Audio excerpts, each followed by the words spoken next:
Welcome to Monica's kitchen. আমি আজকে অরলের ডালের পকোড়া বানাবো। আমি ডালটাকে আগে থেকে ভিজিয়ে রেখেছিলাম, তারপর ওটাকে পেস্ট করে নিয়েছি।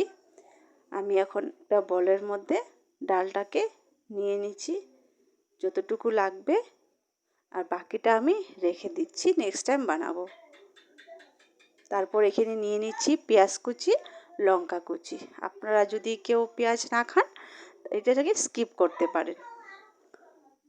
তারপর এখানে নিয়ে নিব একটু কালো জিরে। তারপর কালো জিরা নেওয়া হয়ে গেছে। এখন এখানে 3 চামচ আমি নিয়ে নিচ্ছি বেসন, আরও 2 চামচ নিয়ে নিব চালের গুঁড়ো। বেসন আর চালের গুঁড়ো দিলে এটা ক্রিস্পি হবে, পকোড়াটা খেতে খুব টেস্টি লাগবে।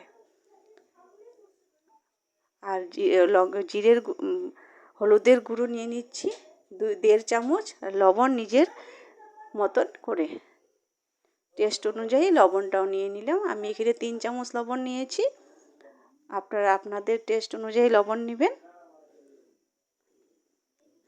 এখানে একটু কালো জিরাও নিয়ে নিয়েছি, কারণ কালো জিরা আরও হিং পড়লে হিংটা হজম করে কালো জিরাতে টেস্টটা আরও অল্প বেশি হয়।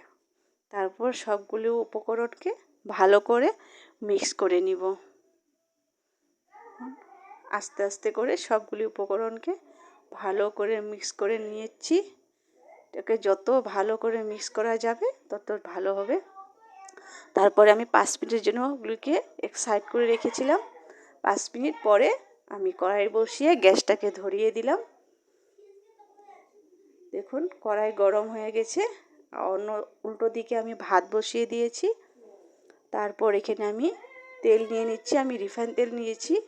রিফাইন তেলের মধ্যে খুব টেস্ট হয় পকোড়াটা, কারণ আমরা সব ডালই বানিয়ে খাই, মুগ ডাল, মুসুরির ডাল, বুটের ডাল।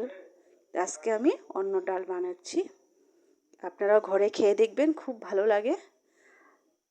আপনাদের যদি টেস্ট লাগে, ভালো লাগে, আপনারা প্লিজ শেয়ার, সাবস্ক্রাইব, কমেন্ট দিয়ে লিখবেন আপনাদের কেমন লাগলো।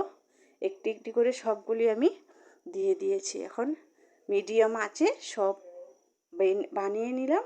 একটা দেখুন লাল হয়ে গেছে, এখন আমি উঠিয়ে দিলাম। আপনারা ঘরে ট্রাই করে দেখবেন, আমাকে কমেন্টে জরুর জানাবেন আপনাদের কেমন লাগলো। আর ভিডিওটি